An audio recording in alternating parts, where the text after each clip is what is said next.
Beautiful. Hey guys, welcome back for another episode of the Altmed podcast.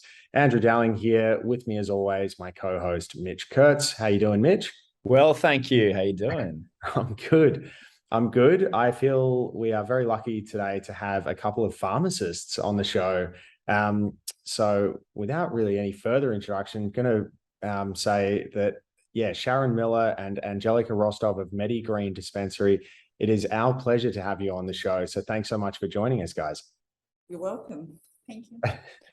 Yeah, we always like to start off by getting a little bit of the background. We know all the different people we've had on the show have had a very different voyage into cannabis and different, I'm sure. And please tell the people how you got into, being or running a Medigreen dispensary. Well, I'll start off first. I started looking at medicinal cannabis just over 10 years ago when people were starting to buying it usually quite illegally for their children who had epilepsy. And because it was illegal, no one was willing to say to them, these are interactions, this you can do, this you can't do. And so with patients like that, what I really wanted to do is have them access to a pharmacist where they could ask the questions without fear of getting told off, because going back 10 years, people were still getting told off for taking medicine or taking cannabis. So I started off with epilepsy and I saw the first child get given a dose during a seizure.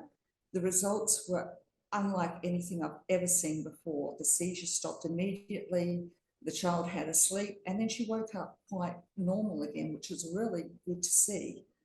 And then after go forward a few years, I was overseas with family, came down with extreme pain, said, I'm giving up skiing. And at that stage, we're overseas and we watched a program on medicinal cannabis and medicinal hemp. And they wanted to try it. So I went over and I got exactly the product that they had shown on TV. And I didn't think it would work. And when they said, what do? I said, this is the dose. They said, take it. They took it, and 24 hours later, I got handed back the Targin, the Endone, the high-dose Lyrica, and that person who's now in their 70s is still skiing at least half a day, every day they go skiing. So every time I went overseas, I had a look in the dispensaries, went and met and spoke with people, just waiting for the time it was going to be coming here in Australia.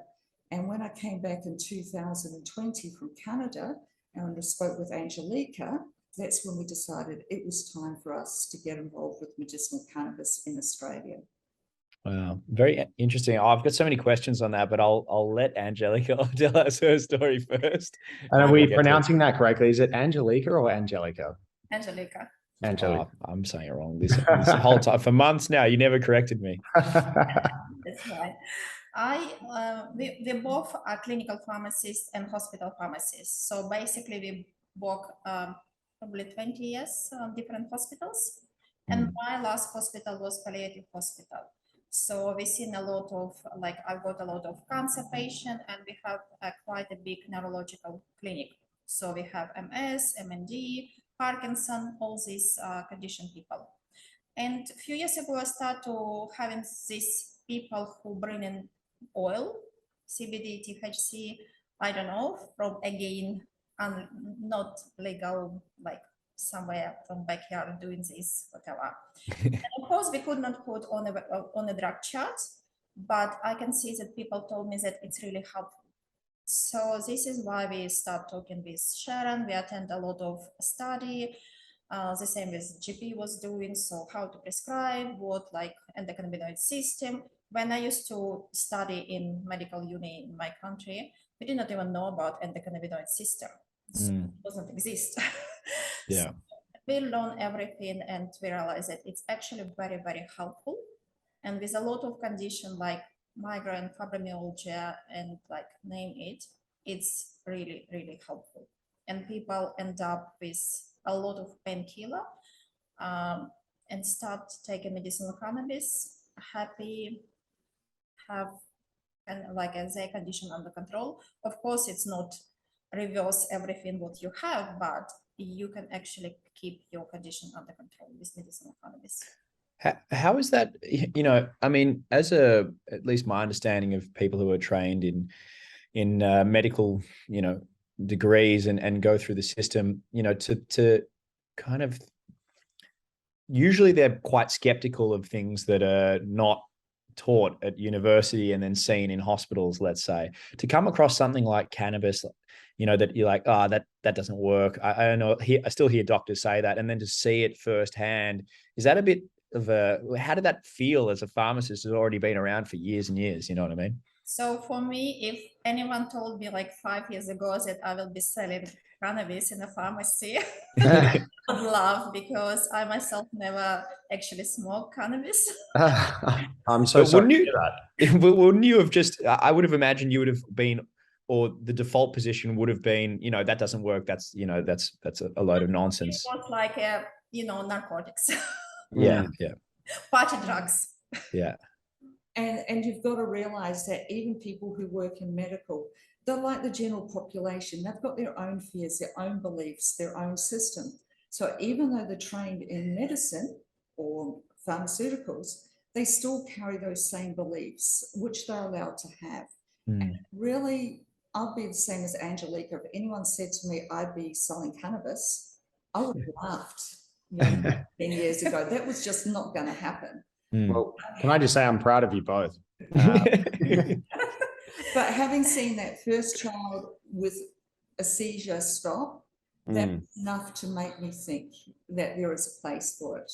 Yeah. And until you sometimes see something like that, you're not going to change your mind. Yeah. And it's actually migraine suffer for nearly 20 years, and I was taking every day a lot of medication, and few times a year I was like sick, having a sick leave, even call ambulance to admit me to a hospital. And since I just start taking a CBD oil, only CBD oil as a prevention, and I don't have any migraine attack for a year now. Wow. I don't have any medication basically. Like sometimes I have it, I feel, but I never have any sick days or whatever. Have not been called ambulance, nothing. It's worked amazingly. That's amazing to hear. I should say, in the not to sound legal, but in the spirit of balance, we definitely know that there are some people that cannabis doesn't work for as a medicine.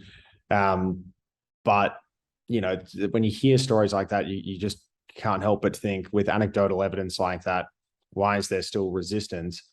I just, kind of leapfrogging from what we've just been discussing. I'm just thinking about how, probably for the better part of since, I became quite interested in this space, I've just been thinking about cannabis being quite disruptive to medicine as we understand it and all the legal and regulatory frameworks.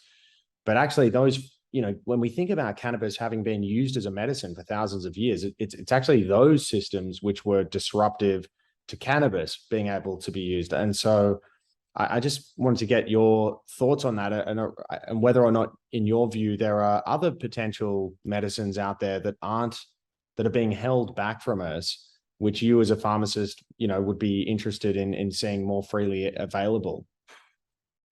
One of the things is, when pharmaceuticals started, holistic or herbal medicines really got pushed to the back as the companies take over. And the companies do a lot of good, but not every one medicine works for everyone. And the same with medicinal cannabis. Everyone thinks, I'll take a dose and it will work. That's not the case. Medicinal cannabis is a medicine, and you've got to find the right product and the right dose. And unfortunately, a lot of people will say after taking it for a few days, it doesn't work. They don't give it a chance. They're expecting it to be almost like the holy grail of medicine, where it's an instantaneous fix. They have to work with the doctors, find the right product and the right dose to do that. And along with that, when we did do the pharmaceuticals, we have thrown out a lot of the good work that came before it with herbal medicines like terpenes. They're only coming to the fore now. Nootropics in Europe are a prescription medicine. Here they're a food supplement. So every country is very, very different. But so long as people approach it as a medicine, then we can look at helping people. I'd love to know a bit more about that nootropic and terpene situation, because there's obviously, there's a bit of research that's starting to get put into that area right now. We see it, on the shelves behind you, for example. How does that interplay with cannabis at the moment? Does it interplay, or what's the general position on it? Terpenes are actually present in most of the medicinal cannabis, whether it be oils or the flowers, they're there.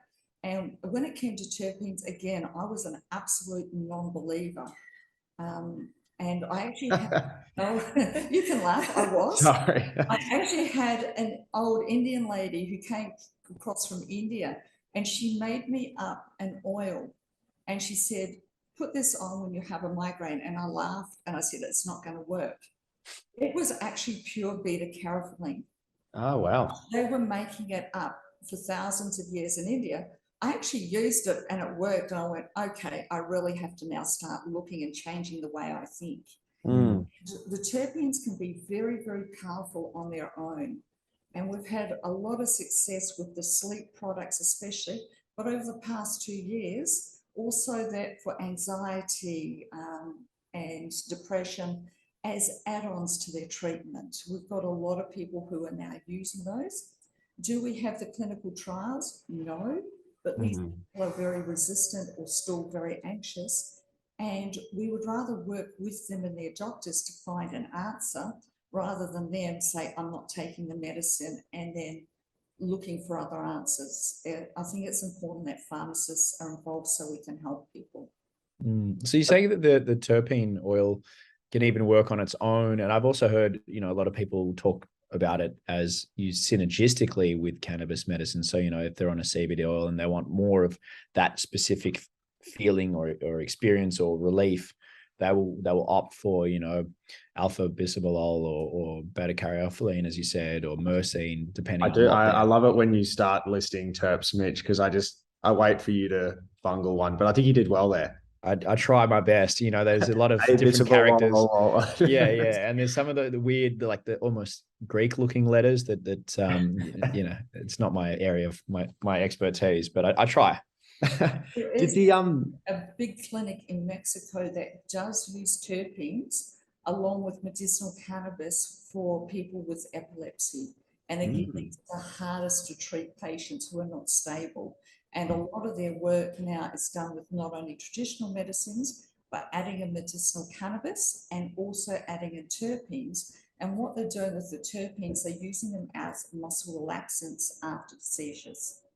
Wow. Look, I mean, it kind of makes sense in some forms, like when you're saying that the beta caryophyllene gave you some, reprieve, let's say. In some senses, it's like having a big dose of a single chemical that gives you, paracetamol, for example, and it has that type of effect. I even heard somebody the other day say that paracetamol was acting on the endocannabinoid system, and that's something they hadn't realized before. And I'm not sure if there's any clout to that, but we still don't know how paracetamol works. Is that right? No, we don't know how. it's Are you serious? I did not know that. That's wild. Nobody knows how it works, that it's safe and it works. So it's got CBD oil in it, does it? Yeah, that's what I'm kidding. I did have a question, actually. Just, you touched on this before, Sharon, but you talk about, and I completely agree with you, you have to treat it as a medicine and do the same things. It has to be stored with your other medicines. It has to be dosed, all these sorts of things. I mean, I am interested from the pharmacist perspective. You guys are at the coalface with patients. How does dosing work?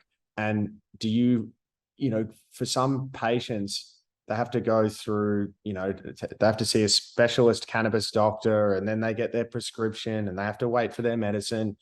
And then they have to go through this process sometimes of titrating up to the optimal dose. Do you sometimes get patients to just get fed up that it doesn't work straight away? How does that all work? We do get patients that are fed up, and there's two ways of approaching it. One of them is the way I did it with my family member. I went, because it was CBD alone with no THC, I went for maximum dose and it worked really fast. Okay, that was me with family, and I was with them 24/7, so I had no issue with that. But when people live alone, we don't know how they're going to react to CBD or THC. It still can cause issues like a little bit of imbalance, or perhaps they feel sleepy and they don't realize they're feeling sleepy because it's actually starting to work in the body. And the body only really heals from pain when it's resting. So the first thing the body's going to do is make you want to rest. And people come and they say, I'm sleepy, but I'm still in pain. Well, to me, that's starting to work. We've just got to persevere a bit more. Yeah. Sometimes doctors are really conservative, as they should be in some cases, and we put the doses up really, really slowly because we know some of the components like THC can, with some patients, increase things like hallucinations, or they might feel slightly not right. And we want to go up slowly so we get the best benefit for it. But everyone's different.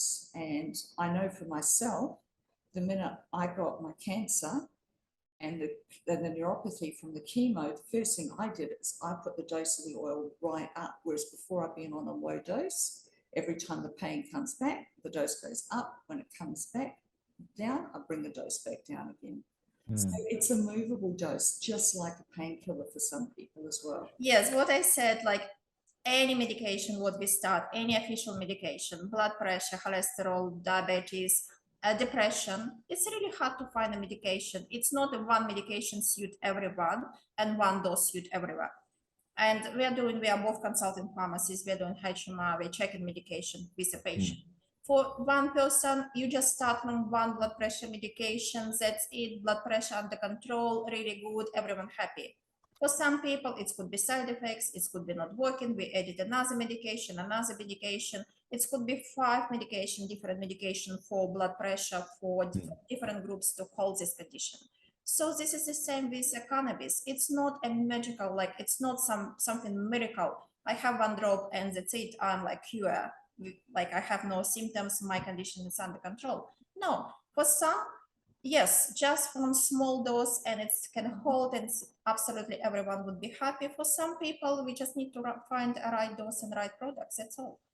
Yeah, definitely. But in saying that, aren't there general kind of drug interactions or contraindications people should be aware of? And just, again, generally speaking, it is different for everyone, but that's something we haven't talked as much about on the show. What are, like, if somebody's taking X or has Y, what should they definitely come and speak to their pharmacist about first, or doctor? First of all, let us know what you're taking. We can actually do the checks right there, right then when you're with us. That's the first thing. Secondly, just knowing why you're taking a medicine.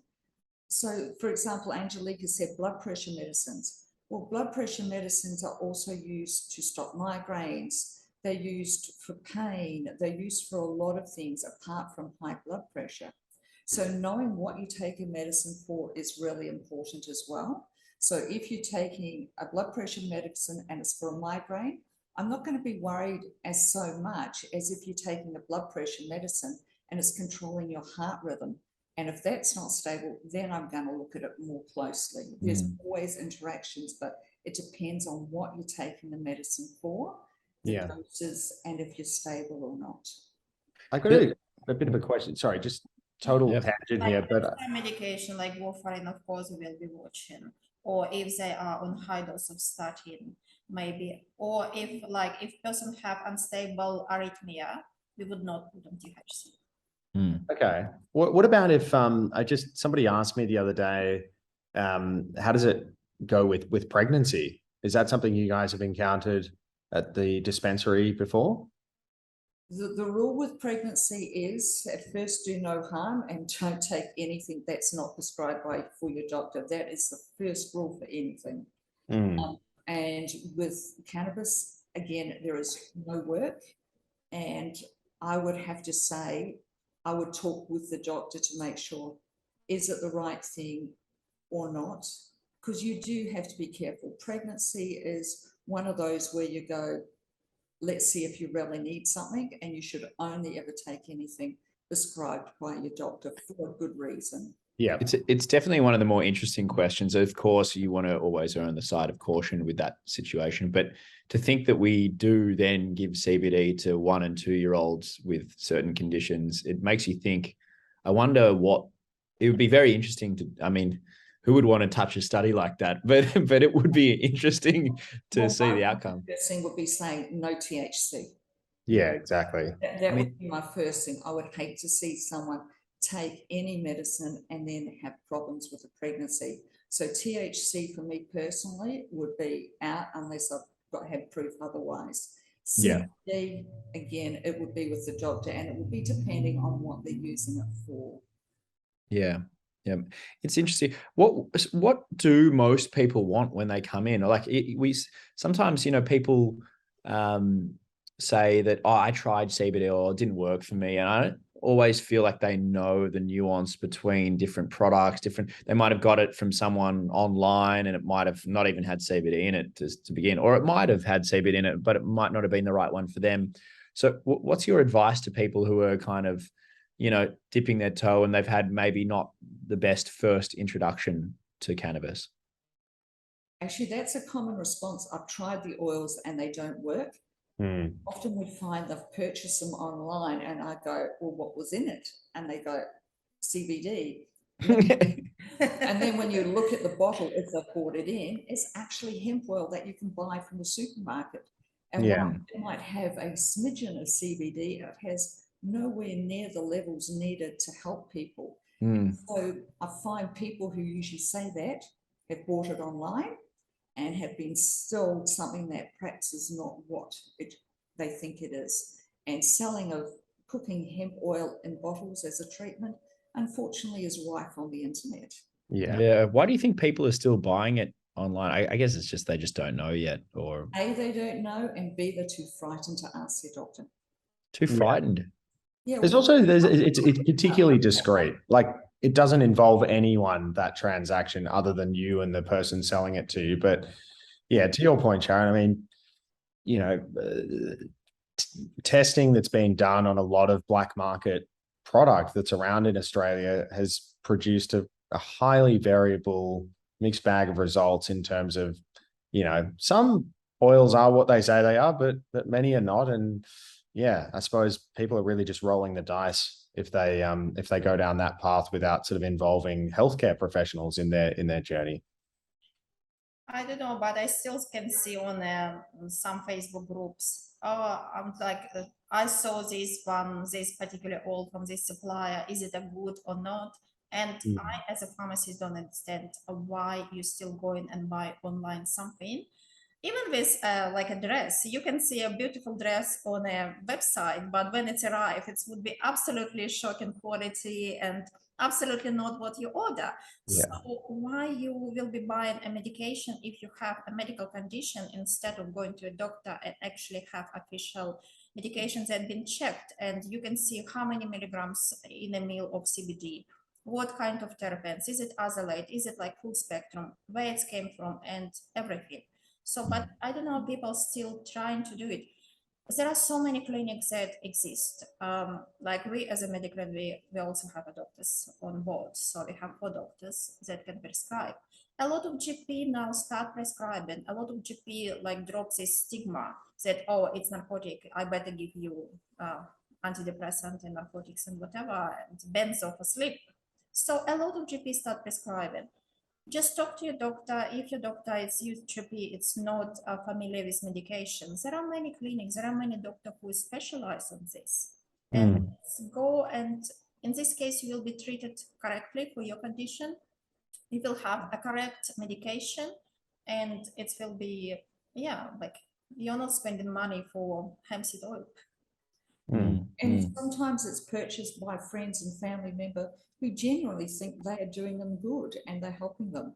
So there's also that part of it as well. I saw this online. I thought it would help you. I got it for you. Yeah.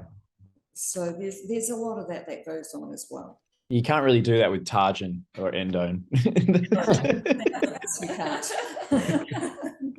Yeah, it's interesting. What do the doctors it's interesting. We talk to doctors who tell us about, their prescribing patterns and they use this oil and they might use this flower or things like that. But you know, that's that doctor. Whereas I think you guys would see all different doctors and what their prescribing habits are like. So it's interesting to get the pharmacist perspective on what products are actually moving. Now, you can't give me brands and things like that, but you can tell me the types of things. Is it oil? Is it THC? Is it flowers? Like what's kind of going on mass as far as you see? That really depends on the doctors and their training. A doctor will actually start people off on an oil to start getting the system, and then use flowers or THC oils as an add-on. So a lot of doctors will start off on CBD oils or a low dose CBD with a low dose THC oil, and then they add in. There are other people and other doctors that just go, here's your flower, and we go, well, where's your oil? So the best combination is actually a good oil with add-ons like an ads needed flower or an ad needed, you know, liquid vape or something like that. There's no case of doing those combinations. Is there ever a situation where it's actually best that a patient does just get THC flower? Are there any indications where you're like, you know what, don't worry about the CBD oil, you just need THC flower? Some people buy just flowers because they said like oil is expensive, but they don't realize if you have condition, for example, pain, and you taking also oil on it, like not just flowers, you actually will be using less flowers, and it's actually will be beneficial for your financial situation as well. And all our doctor try to convince people to actually use not just flowers but oil as well.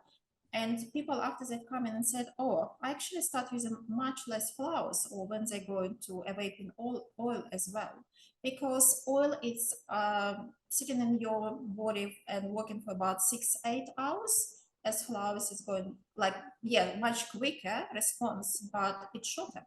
So you use more flowers, and flowers is more expensive with oil than just oil.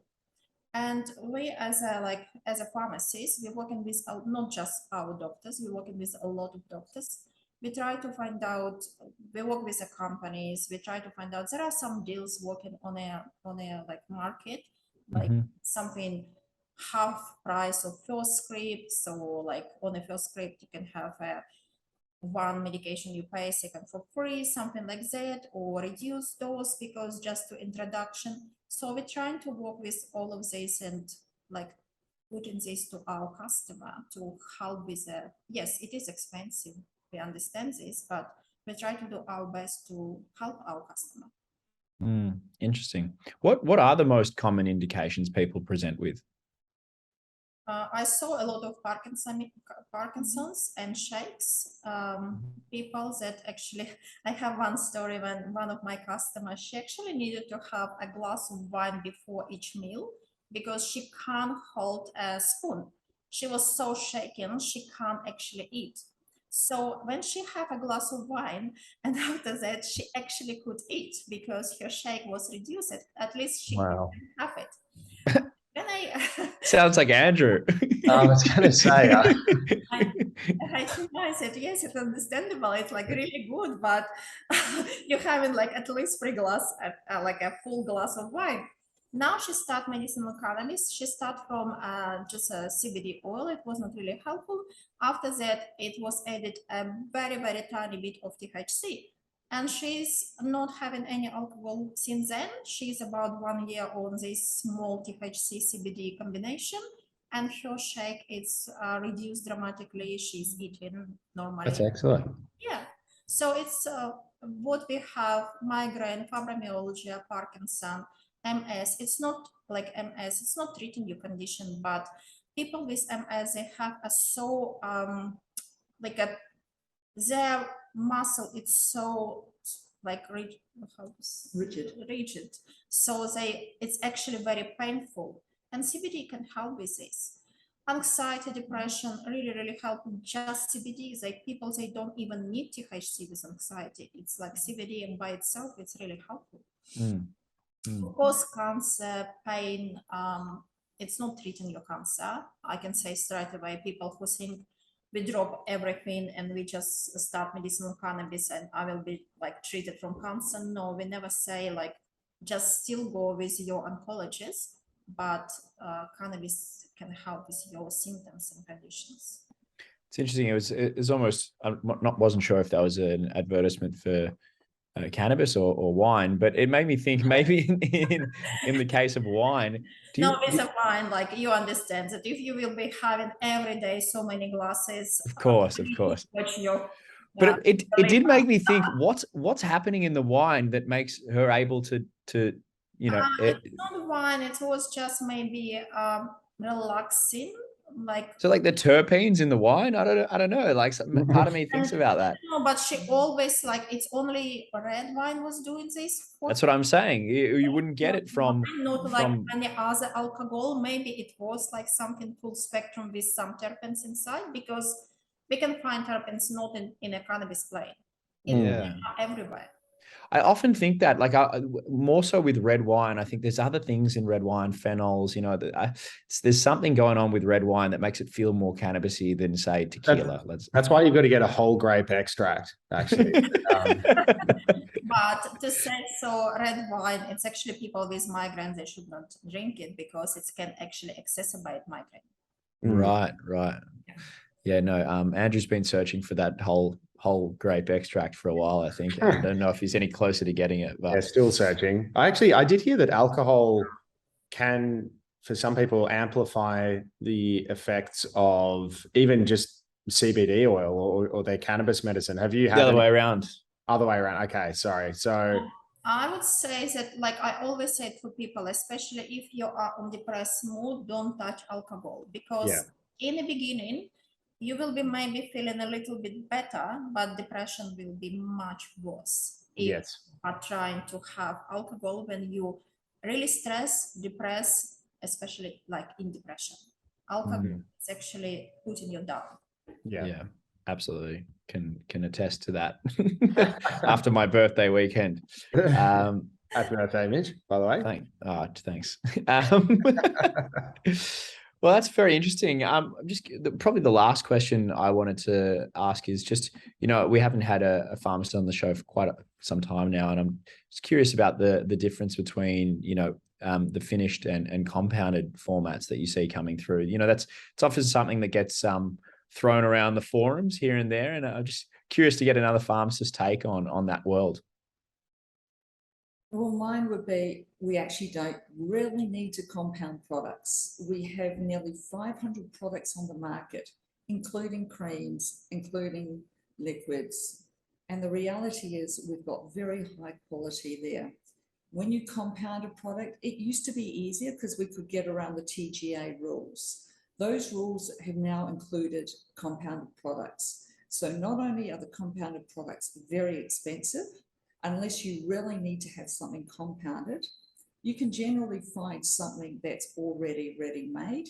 And also the expiry date on a compounded product is only 2 months. So you've got to make sure that that product is used within that period of time. Yeah. Commercial products generally have a longer expiry date.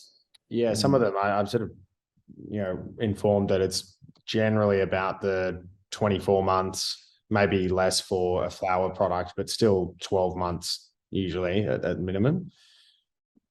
And don't forget, when it was like compounded, we have just a few companies on the market that produce this oil, and that's why even when we started pharmacy, we were thinking to do compounding.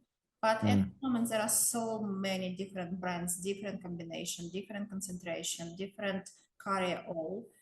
Like you can have MCT, you can have a hemp oil, you can have olive oil. A lot of different carrier oil, a lot of different combination, a lot of different concentrations. So why would you do as a compound? That's interesting. I mean, I agree. There's obviously, a lot of products, but I think there's, and I haven't studied in great detail all of the products, but we tend to have these kind of product categories. So you have, CBD isolate in oil, and then a 1-to-1 balanced oil. So I think there's still going to be scope for compounding going forward, but perhaps it won't be as widespread as it was previously when there weren't all those TGA rules that you were just alluding to. No, excellent. My last question for you guys is just simply, what's the foot traffic like down in Bentley? Are you guys getting a lot of people walking in and just having a little look on? You're in a great location on Centre Road. Sorry for all our non-Melbourne listeners for me doing a deep dive here, but I just wanted to get a sense of, have you got a lot of people just curiously wandering in to see what you guys are all about? Well, we do, and the whole thing about this with our business here, it's a safe place for people to come in. We're not going to judge people, and quite often people just wander in. And after they've bought it, we've had them stand in the front of the dispensary just laughing. They can't believe they've purchased cannabis, and they think it's hilarious. But there's questions, and we welcome them. Yeah. Oh, that's awesome. I'm so glad to hear. And yeah, what a way to absolutely shatter somebody's, stigma or belief that that's not possible in Australia. Yeah, that's great. We massively support what you guys are doing. Well, I think Absolutely. that's a wrap. And yeah, just want to say thank you both so much, and really glad also that you're able to share your own kind of personal experiences using cannabis as a medicine. I really appreciate that. But we'll have to come and visit at Medigreen soon, I think, Mitch. Yeah, absolutely. It's always fun out in Bentley. Love it. I was going to say, you might find us at the front of the dispensary having a good old giggle, actually. Well, we're never shy of a chat. You know us. We've got plenty of staff members who love having a chat. Yeah. No, that's beautiful. Awesome. Thanks, guys. Well, yeah, we'll wrap it up there. But until next time, take care. And yeah, really appreciate what you guys are doing. You're welcome. Thank you. Thanks, guys. Take care. Bye.